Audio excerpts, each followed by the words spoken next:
ராமூர்த்தி ஐயாவின் சீடையான நம் சகோதரி ஜெயஜனிதா அவர்கள் சுக்ரீவனுடைய பெருமை மிகவும் அருமையாக சொன்னார்கள். அந்த சுக்ரீவனுடைய பெருமையிலிருந்தே ஆரம்பிக்கலாம். வேற மாதிரி ஆரம்பிக்கலாம் நினைச்சேன், அதை கேட்ட உடனே இதில் ஆரம்பிக்கிறோம். வில்லினாய் இவனை போலாம் கவிக்குல குருசில் வீரன், சொல்லினால் ஏவல் செய்வான் அவன் நிலை சொல்லற்பாற்றோ. இது அனுமப்படலத்தில் வரக்கூடிய பாடல் செய்யுள். ஸ்ரீ ராமபிரான் லக்ஷ்மணனிடம் கூறுகிறார், அனுமனை கண்டு அனுமானிக்கிறார். பிரமாணங்களில் அனுமான பிரமாணம் என்கிறது மிகவும் முக்கியமான பிரமாணம். அனுமானம் என்பது நம் யாவருக்கும் தெரிந்ததுதான், யூகித்தல். சுக்ரீவனிடமிருந்து வந்திருக்கக்கூடிய தொண்டரான, சச்சிவரான, மந்திரியான ஹனுமாரே இந்த அளவுக்கு பிரபாவசாலியாகவும் போற்றத்தக்கவராகவும் இருந்தால், சொல்லின் செல்வனாக இருந்தால், அவருக்கு ஏவல் செய்பவரே இவ்வளவு பெரிய ஆற்றல் கொண்டவராக இருந்தால், சுக்ரீவன் எப்படி இருந்திருப்பாரோ, சுக்ரீவன் எப்படி இருப்பாரோ என்று சுக்ரீவனை பற்றி அனுமனை கொண்டு இங்கு அனுமானிக்கிறார் ஸ்ரீ ராமபிரான்.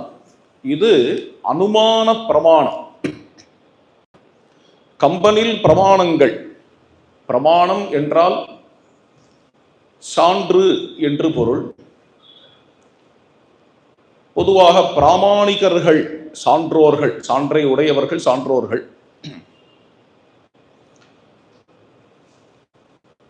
பல பேர்களுக்கு நமக்கு தெரியும், இந்த பிரமாணம் பலவிதமாக இருக்கின்றன. பிரத்யக்ஷம், அனுமானம், சாப்தம் அல்லது ஆப்தவச்சனம். இதை தவிர அனுபலப்தி பிரமாணம் என்கின்ற பிரமாணம், அர்த்தாபத்தி.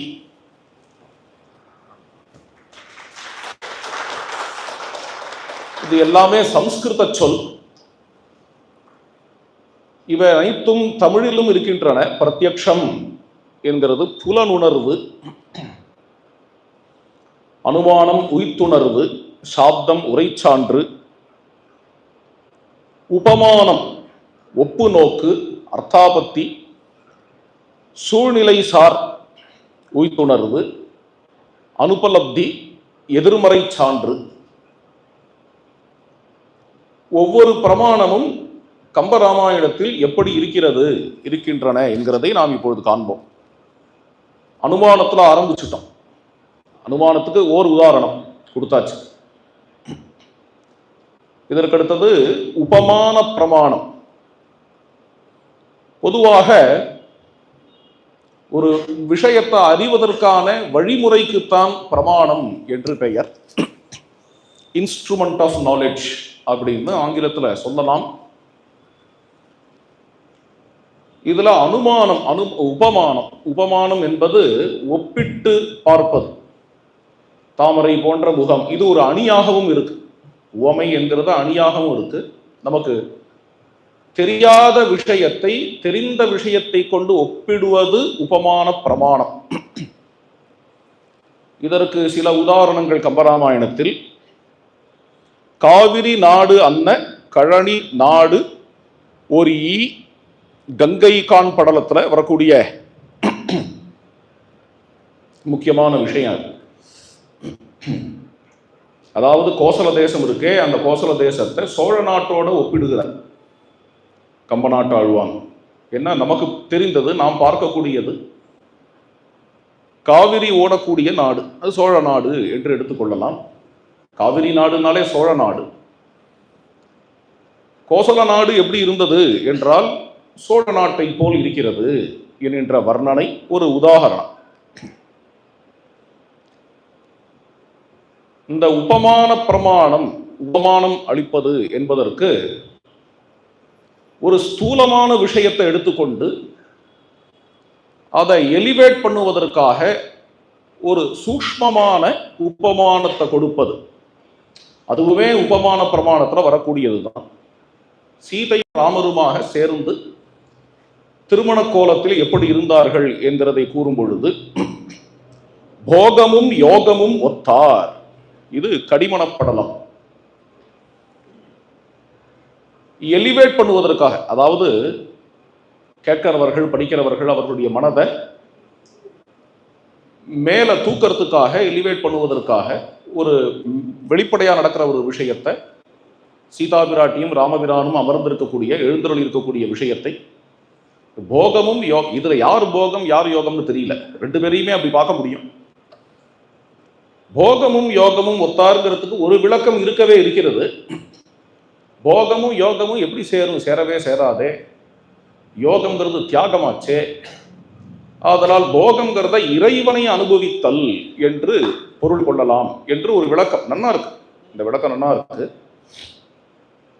இருந்தாலும் போகமும் யோகமும் ஒத்தார் என்கிறது மூலமாக கம்பநாட்டாழ்வான் ஒரு முக்கியமான விஷயத்தை அறிவிக்கிறார்னு தோன்றுகிறது, கன்வே பண்ணுகிறார் என்று தோன்றுகிறது. என்னன்னா, இது ரொம்ப காலமான விவாதம். போகமும் யோகமும் சேருமா சேராதா? ஒரு காலும் சேராது என்று சில கொள்கை உடையவர்கள், சில தத்துவதரிசிகள்.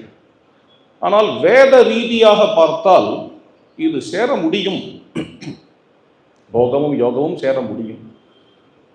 வேதத்தில் அதுக்கு பிரமாணம் சொல்லணும்னா இது மாதிரி மந்திரங்கள், வித்யாம்ச அவித்யாம்ச எஸ்தத்வேத உபயுகம் சக அவித்யா மிருத்யும் தீர்த்வா வித்யா அமிர்தமஸ்னுதே. இந்த மந்திரங்களுக்கெல்லாம் சமன்வய மந்திரங்கள் என்று பெயர். சீதைக்கும் ராமருக்குமே உள்ள விஷயத்தை, சீதையும் ராமரும் விளையாடுவதை பற்றி பவபூதி உத்தரராமச்சரிதம் என்கின்ற நாடகத்தில் சொல்லுகிறார். ஆரண்யகாஸ்சே கிரகிணஸ்சே ரதா ஸ்வதர்மே சாம்சாரிகேஷு ச சுகேஷு வயம் ரசஜ்ஞாஹ. அதாவது ராமரே சொல்லிக் கொள்வதை போல சீதையும் நானுமாக இல்லறத்தில் தான் இருக்கிறோம். இல்லறத்தில் ரதாக ஈடுபட்டவர்களாக, ஸ்வதர்மத்தில் இருப்பவர்களாக, அதே சமயத்தில் தபஸ்விகளாக, தவம் புரிபவர்களாக, அதே சமயத்தில் சம்சாரிகேஷு ச சுகேஷு வயம் ரசஜ்ஞாஹ. இந்த சம்சார சுகத்தில் உள்ள ரசத்தையும் அறிந்தவர்களாக, புரிந்தவர்களாக வாழ்ந்து கொண்டு வருகிறோம்னு ராமபிரான் தனக்கும் சீதைக்கும் உள்ள இல்லறத்தை பற்றி சொல்லுவதாக வருது. அதுதான் அடியனுக்கு மனதுல ஞாபகம் வருகிறது. போகமும் யோகமும் ஒத்தார் என்கிற இந்த அருமையான பதம் சுக்ரீவன் விஷயமாகவும் இதையே கிஷ்கிந்தா காண்டத்தில் கூறுகிறார். ஈட்டிய தவமும் பின்னர் முயற்சியும் இயைந்தது ஒத்தார். இது நட்புட்கோட்பாடலாம் படனம். அதாவது மனித முயற்சி, தவம். தவம் என்கிறது இங்க தெய்வ அனுகிரகம்னு வச்சுக்கலாம். இவன் பூர்வ ஜென்மங்களில் செய்த தவம் என்று சொல்லலாம், விதி என்றும் சொல்லலாம். கச்சித்து புருஷகாரம் ச தெய்வம் ச பிரதிபத்தியதே. மனித முயற்சி, தவம் இது ரெண்டும் சேர்ந்திருப்பது போல ராமனும் சுக்ரீவனும் சேர்ந்திருக்கிறார்கள் என்று சொல்லுகிறார். மற்றொரு உதாரணம் உவமானத்துக்கு. சீதாதேவி கணையாழியை பெற்ற பிறகு எப்படி இருந்தாள்னு சொல்லும் பொழுது, குழந்தையை உயிர்த்த மலடிக்கு ஓமை கொண்டாள். பிள்ளையே பிறக்காது இனிமே நமக்கு என்று நினைத்து அவநம்பிக்கையை அடைந்த ஒரு பெண்மணி கர்ப்பவதியாக ஆகி குழந்தையை பெற்றாள். எந்த சந்தோஷத்தை அடைவாளோ அந்த சந்தோஷத்தை சீதாபிராட்டி அடைந்தாள். மற்றொரு உவமானம், மும்முறை உலகம் எல்லாம் முற்றுற முடிவதான அம்முறை ஐயன் வைகும் ஆல் என நின்றதம்மா. அசோகவனத்தை அனுமன் எங்கும் அழிக்கிறார், மரங்கள்லாம் கீழே விழறது, செடி கொடிகள் எல்லாம் துவம்சம் செய்கிறார். அப்பொழுது சீதாதேவி எந்த மரத்தடியில் அமர்ந்திருந்தாலோ அந்த மரம் மட்டும் ஒன்றும் ஆகவில்லை. பிரளயமே நடந்தாலும் பரமாத்மா எந்த ஆவிலையில் படுத்து உறங்கினாரோ அந்த ஆலமரம் இருக்கிறதே, அது எப்படி அழியாது இருந்ததோ அது மாதிரியாக அசோகவனத்தில் உள்ள இந்த சீதாதேவி இருக்கக்கூடிய மரமானது இருந்தது என்று சொல்லுகிறார். இதெல்லாம் உபமான பிரமாணம் என்பதற்கு ஓமானமாக காட்டி வருகிறேன். இப்போ 2 பிரமாணம் முடிந்து விட்டது. அனுமானம் முடிந்து விடலை, இதெல்லாம் பெரிய சமுத்திரம். ஒவ்வொன்றுத்துக்கு ஒவ்வொரு உதாரணம் காட்டலாம், ஓரிரு உதாரணங்கள் காட்டலாம். அடுத்தது முக்கியமான பிரமாணம் பிரத்யக்ஷ பிரமாணம். அக்ஷம் என்றால் புலன் என்று பொருள். புலப்படுவது, நம்முடைய புலன்களால் காணத்தக்கது, அது பிரத்யக்ஷம். இதற்கு என்ன உதாரணம் காட்டலாம்? பாலகாண்டத்துல மிகவும் அழகான விஷயம், நம்ம எல்லாருக்கும் தெரிஞ்சதுதான், உங்களுக்கு தெரியாதது ஒன்றும் புதுசா சொல்லலை. கைவளை திருத்துவு கடைக்கணின் உணர்ந்தாள், இது பிரத்யக்ஷம். சிவதனுசை முறித்தார் ராமபிரான். சீதாதேவி கன்னிமாடத்திலிருந்து ராமபிரானை கண்டார். தான் கன்னிமாடத்திலிருந்து கண்ட அந்த புருஷோத்தமனும் வில்லை முறித்தவரும் ஒருவரா என்று ஒரு ஐயம் சீதாதேவிக்கு ஏற்பட்டது. கன்னிமாடத்திலேருந்து கண்டவுடனேயே உள்ளத்தை வழங்கினாள் இல்லையா? அப்போ இந்த ஐயம் வருகிறது, வில்லை முறித்தவர் யார் என்கின்ற ஐயம் வருகிறது. அது ஒரு எக்ஸைட்மெண்ட். அப்பொழுது என்ன ஆச்சு என்றால், அங்கு நிச்சயதாம்பூலத்துக்கு எல்லாரும் கூடியிருக்கிறார்கள். அங்குதான் வில்லை முறித்தவர் எழுந்தருளி இருக்கிறார். அவரை யாருன்னு பார்க்கணுங்கும் பொழுது கை வளையல், அந்த வளையலை திருத்துவது போல, திருத்தக்கூடிய ஒரு ஜெஸ்டர், திருத்துவது போல சற்று அந்த முகத்தை தூக்கி ராமபிரானுடைய திருமுக மண்டலத்தை கண்டார். கண்டு என்ன பண்ணார் அப்படின்னா, இவரேதான் கன்னிமாடத்திலிருந்து நான் யாரை கண்டேனோ அவரே தான் வில்லை முறித்தவர், அவரே தான் இங்கு இருக்கிறார் என்று நிர்ணயம் கொண்டாள். இதற்கு பிரத்யக்ஷம் என்றும் சொல்லலாம். பிரத்யக்ஷத்திலையும் கொஞ்சம் சூக்ஷ்மமா போனோம்னா பிரத்யபிக்ஞை என்று சொல்லலாம். ரெகக்னிஷன், பிரத்யபிக்ஞை. முன்பு பார்த்தவரும் நான் கேள்விப்பட்டவரும் ஒன்றுதான் என்று இங்கு நிர்ணயிக்கிறார். மற்றொரு விஷயம், பொதுவாக இன்னைக்கு ஆராய்ச்சியில சாம்பிள் சைஸ் என்றெல்லாம் சொல்லுவார்கள் இல்லையா? இதற்கு நியாயசாஸ்திரத்துல ஸ்தாலி புலாக்க நியாயம் என்று பெயர். இதற்குள்ள அனுமானமும் உண்டு, பிரத்யக்ஷமும் உண்டு. இது வேற ஒன்றும் இல்லை. ஸ்தாலி புலாக்க நியாயம்ங்கிறது, நான் இப்போ தமிழ்ல சொன்னா உங்களுக்கு நல்லா புரியும். பானைக்கு ஒரு சோறு பதம், இதுதான் இன்னைக்கு சாம்பிள் அப்படின்னு நடக்கிறது. இன்னைக்கு எத்தனை சயின்டிஃபிக் ரிசர்ச் இருக்கோ எல்லாத்துலேயும் சாம்பிள் எடுத்துக்கொண்டு தான் எல்லா மெடிக்கல் ரிசர்ச்லையும் நடக்கிறது. இதை சுலபமாக சொல்லி இருக்கிறார்கள், பானைக்கு ஒரு சோறு பதம். இதை 2 இடங்களில் கம்பராமாயணத்தில் நாம் காண்கிறோம். ஒரு இடம் கொஞ்சம் நெகட்டிவான இடம், மற்றொரு இடம் ரொம்ப பாசிட்டிவான இடம். ஒன்று சீதாதேவியை பற்றி, மற்றொன்று கைகேயியை பற்றி. ஒரு சோறு கைகேயியாக ஆனால் பெண்மைக்கு, அந்த பெண்மையை நாம் எப்படி காண்போம்? வஞ்சனை பண்டு மடந்தை வேடம் என்கின்ற ஒரு சொல்லை இங்க கம்பநாட்டாழ்வான் கூறுகிறார். கைகேயி சூழ்வினை படலம் அயோத்தியா காண்டம். ஆனா இதே இடத்திலேயே வால்மீகி முனிவர் வித்தியாசமான ஒரு விஷயத்தை வச்சிருக்கார். என்னென்ன? கைகேயி என்கிற ஒரு சாம்பிளை வைத்துக் கொண்டு பெண்மையை நிர்ணயிக்காதே என்று ஒரு சொல். நப்ரவீமி ஸ்திரிய சர்வாக பரதஸ்யைவ மாதரம். கைகே என்று எல்லா பெண்ணையும் நிர்ணயிக்காதேன்னு ஒரு சொல் கொடுத்திருக்கார். இது ஒரு பக்கம் இருக்க, சாம்பிள் சீதாதேவியாக இருந்தால், பெண்மைக்கே சாம்பிள் சீதாதேவியாக இருந்தால், என்ன அருமையான பாடல் இது சுந்தரகாண்டத்துல. சோத்தாளாய நங்கை கற்பினாள் தொழுதற்கு ஒத்த மாகத்தார் தேவி மாறும் வான் சிறப்பு உற்றார் மற்றை பாகத்தாள் இப்போது ஈசன் மகுடத்தாள் பதுமத்தாளும் ஆகத்தாள் அல்லன் மாயன் ஆயிரம் மௌலி மேலாள். நங்கை சீதா பிராட்டி தேவி இருக்கக்கூடிய தன்மையை கண்டால் பார்வதி தேவி சிவபெருமானுடைய அர்த்தமாக இருக்க வேண்டிய அவசியம் இல்லை. சிவபெருமானுடைய மகுடத்தில் ஜடாமகுடத்தின் மேல் இருக்க வேண்டியவள். பதுமத்தாள் என்பது மகாலட்சுமி.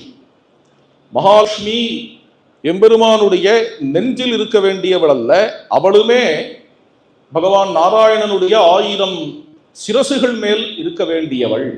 அதாவது சீதாதேவியினால் பெண்மை மேன்மையானது என்கிறதை காட்டக்கூடிய ஒரு அருமையான பாடல். இப்போ பிரத்யக்ஷம், அனுமானம், உபமானம் பார்த்தோம். அடுத்தது அனுபலப்தி என்கிறத பார்ப்போம். இங்கு குஹப்படலம் 28வது பாடல். குஹனுடைய கணத்தில் எது எது இல்லைங்கிறத கூறுகிறார். பொய்முறை இலரால் எம் புகழ் இடம் வனமேயால் கொய்முறை உருதாதாய் குறைவிலம் வலியேமால் என்று வருகிறது. ரொம்ப அழகான வார்த்தை, ரொம்ப முக்கியமான அப்சர்வேஷன். ஏன்னா இன்னைக்கு உள்ள ரிசர்ச் ஒரு ஒரு புதிய கண்ணோட்டத்தில் வருது. நீங்க படிச்சிருக்கலாம் நிறைய பேர். சேப்பியன்ஸ்ங்கிற புக்கு. அந்த புத்தகத்தில் ஒரு முக்கியமான கான்ட்ரிபியூஷன் என்ன என்றால் ட்ரைபல் லைஃப். தமிழ் எப்படி சொல்லணும், காணவர்களின் வாழ்க்கை. அது அங்கு கரப்ஷன் கிடையாது, அங்க பொய் கிடையாது. அதை சொல்றாரு கம்பனிங்க. பொய்முறை இவரால் எம் புகலிடம் வனமேயால், நாங்கள் வாழுவது காடாக இருப்பதால், இயற்கையோடு பழகுவதால் எங்களுக்கு பொய் கிடையாது. எது இது கிடையாதுன்னு சொல்லும் பொழுது, ரெண்டாவது பொய் ஏன் கிடையாது அப்படிங்கிறதுக்கு காரணம் குறை கிடையாது. எவ்வளவு கூட நாம் அர்ப்பணை சாரோமோ அவ்வளவு கூட குறை வருகிறது, குறையால் பொய் வருகிறது. இதெல்லாம் இன்னைக்கு உள்ள விஞ்ஞான உண்மை. ட்ரைபல் லைஃபை பத்தி அந்த காணவர்களுடைய வாழ்க்கையை எப்படி கம்பநாட்டாழ்வான் காணுகிறார், அதை குஹபெருமானுடைய வாயு வழியாக சொல்லுகிறார் என்கிறத நாம் இங்க ரொம்ப அருமையா பார்க்கிறோம். அது மாதிரி காணவர்களுக்கு மட்டும்தாங்கிறது இல்லை, அயோத்தி மக்களை பத்தி சொல்லும் பொழுது இதுவும் பிரசித்தமான பாடல். கள்வார் இலாமை பொருள் காவலும் இல்லை, யாதும் கொள்வார் இலாமை கொடுப்பார்களும் இல்லை மாதோ. பொதுவாக எங்கேயுமே திருடர்கள் இல்லாததுனால காவலாளிகளுக்கான தேவை இல்லாமல் இருந்தது அயோத்தியில். அதே போலவே வாங்குபவர்கள் மிகவும் ஏழ்மையால் கஷ்டப்படுபவர்கள் இல்லாததால் தானம் செய்பவர்கள் இல்லாமல் இருந்தது அயோத்தி. கல்லாது நிற்பார் பிறர், நிறைய போயிட்டு இருக்கு, நம்ம தாண்டிடுவோம். இதெல்லாம் அனுபலப்தி பிரமாணம் என்று பெயர். இதுக்கு மேல முக்கியமான ஒரு பிரமாணத்துக்கு போறோம். சாப்தம் ஆப்தவச்சனம் என்கின்ற பிரமாணம். அதற்கு போவதற்கு முன்பு விபர்யம் என்கிற ஒரு விஷயத்தை காண்போம். எதனால சாப்தம் தேவை? பிரத்யக்ஷம், அனுமானம், அனுபலப்தி இவைகளே போராத சாப்தம் எதற்கு தேவை என்கிற பொழுது தவறாக புரிதல் ஏற்படலாம். அதற்கு தான் விபர்யம் என்று பெயர்.